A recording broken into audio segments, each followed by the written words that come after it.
Okay, welcome to another edition of English Bites. I'm here with Matt Beaumont. No. Someone's going for a wee. Balls. Okay, hello and welcome to another edition of English Bites. I'm here with Matt from LTC, part of the marketing department, and welcome to another edition, eh? All right.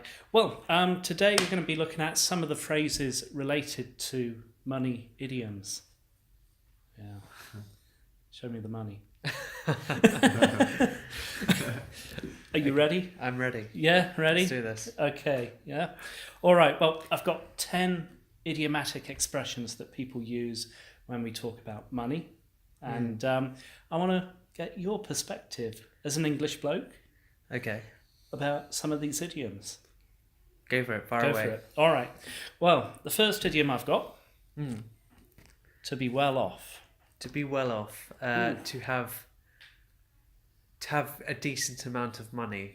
Yeah. Like, not to be super rich, but to be well off is just to be thought of as decently wealthy, I would say.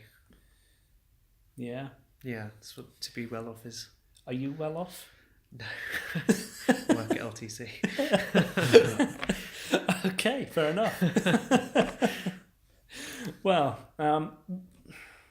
I don't know. Do you have any friends, family that are well off? No. I wish I did. That'd be really nice. I have people who have enough money, so they could be well off enough. Okay. They are just kind of in the lower bracket of that. Okay. Well, I've got another phrase. Phrase number 2. Go on. And it's to be skint. Oh, to be skint is the opposite of that. Is to have no money at all. Turn out your pockets. To be skint. I have plenty of skint friends. If you want to really know, but yeah, it's a phrase that just means you have nothing in your pockets at all. Yeah.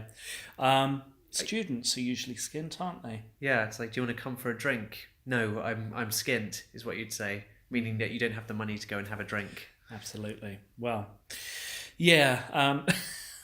I'm usually very skint. Yeah, me too. We need different jobs. Yeah. Right. Okay. Phrase number 3. Yeah. Phrase number 3. Okay. Not short of a bob or two. Okay, so What do you think? I think it's like more in a reaction to someone else. Oh, Terry Smith from down the road, he's not short of a bob or two. Bob's like a coin, a pound or something like that. So, which is our currency, of course.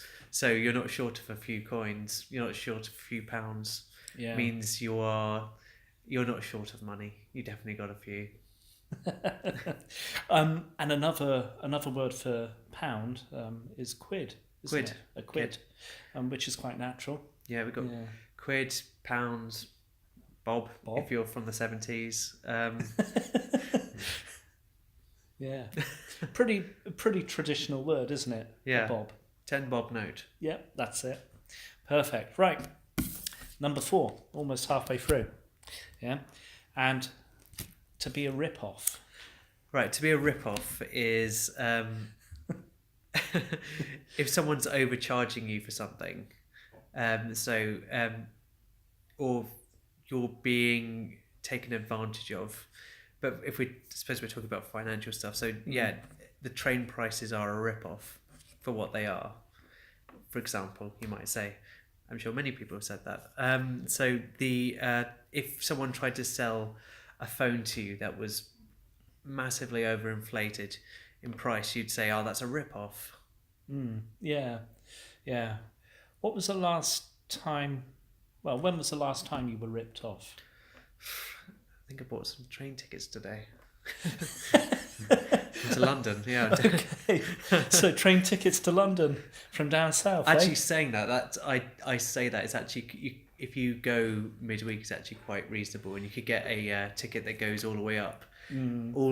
Lets you spend the whole day on public transport if you want, and come all the way back for quite a good price. But aside from that, most of the time, it can be a bit of a rip-off. Well, it's a rip-off if you're a commuter up to London, isn't it?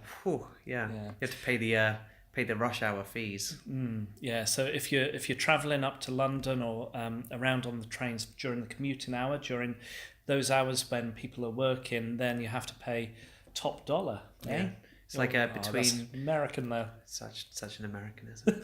I think it's between 7 and 9 or something like that in the morning. Yeah, So it's a few hours. yeah, and the same time around in the afternoon, isn't it? Like from 5 to 7 or the rush something hour like exists in the afternoon, but the financial side of that doesn't. that. Okay. So you only have to pay it in the morning because everyone has to get to work. But people go to work back from work at different times, so they kind of relaxed it, probably because it's a bit hard to manage. Fair enough. Okay, right.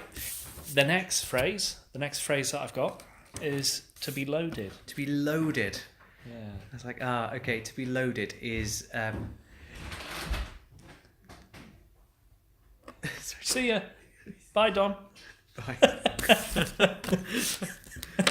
Do it again. Okay, go on. Okay. The next phrase that I've got is to be loaded. To be loaded. Okay, to be loaded is... It's you're rich. Yeah. If you're loaded, you have loads of money. You're loads. I didn't even realize that. You're loaded with money. You have too much of it almost. Yeah. Yeah. It's like you say, oh, that woman over there, she's loaded in her diamond earrings and her pearl necklace and her big furs. You'd say, oh, she's probably loaded. All that bling, eh? Yeah, exactly. Great. Okay. Well, to be loaded. I guess it's similar to the other phrase that we saw earlier on, which was to not be short of a bob or two or something like that. Yeah. There's a slight difference. Be sure to be well off. To be well off, yeah. Ooh, I think loaded comes in above. Above to be well off. Okay. And to be not short of a bob or two is a bit more ambiguous. But generally it means that you definitely have, it's probably 3, 2 and 1 there. I see. Well, okay. Now, another phrase that I've got here is related to spending money, okay? But it's to save up for a rainy day.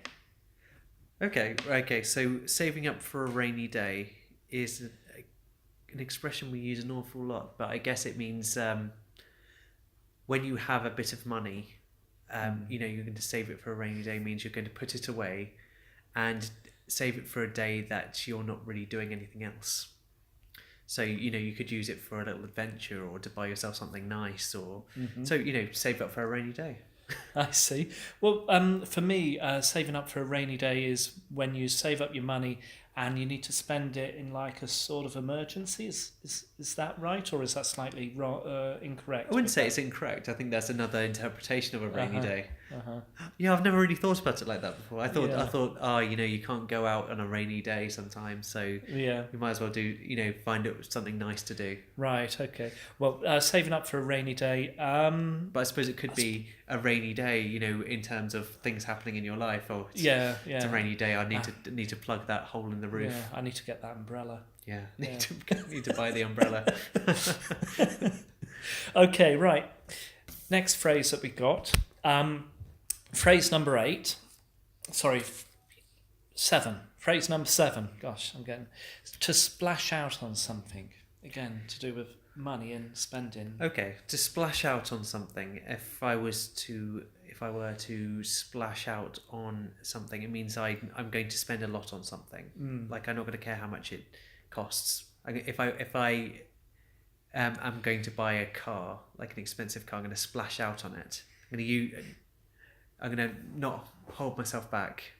Splashing out, I could splash out on a new phone or a new pair of shoes or something that costs a lot generally. So it just generally means not being held back, and you're just going to splash out. So usually you wouldn't normally spend the money like that, would you? Some of the people who have a bob or two probably would. Yeah, true. But normally your habit of spending would be quite minimal to a point. Yeah. And then when you splash out on something, it's something that you wouldn't normally do. Yeah, it's out of character to your normal spending habits. Yeah. Yeah, for certain. Yeah. Okay, all right. That was phrase number 7. We're going to have a look at phrase number 8 now, and it's to pay through the nose. Okay. To pay through the nose. I don't know where it comes from, but it just means that you paid and you're not very happy about having paid a lot for something.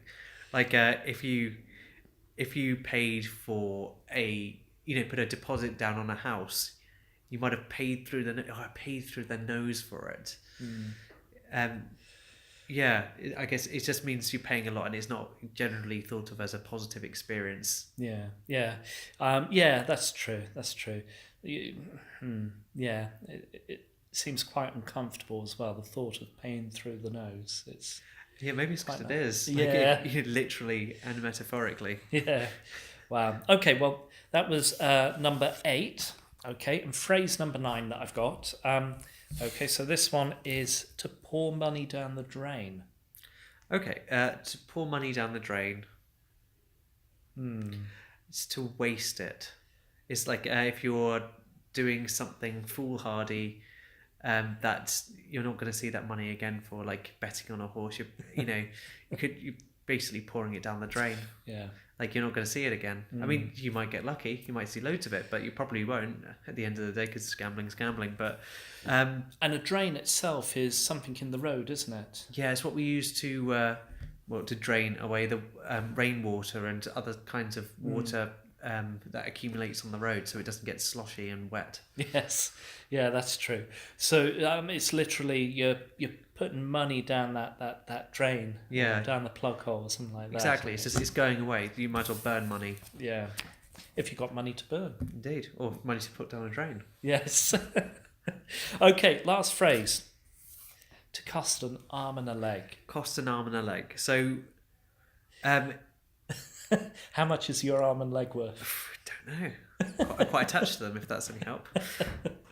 But to cost an arm and leg, obviously our arms and legs are very valuable. We only have 2, potentially. Unless you don't, sorry. Two arms, two legs. 2 arms and 2 legs. Yeah. So... just wanted to check. If you thank you. It's always good to check. If you were to trade something for your arm and your leg, you would have only 2 limbs left. Yeah. And so it's like selling half your body.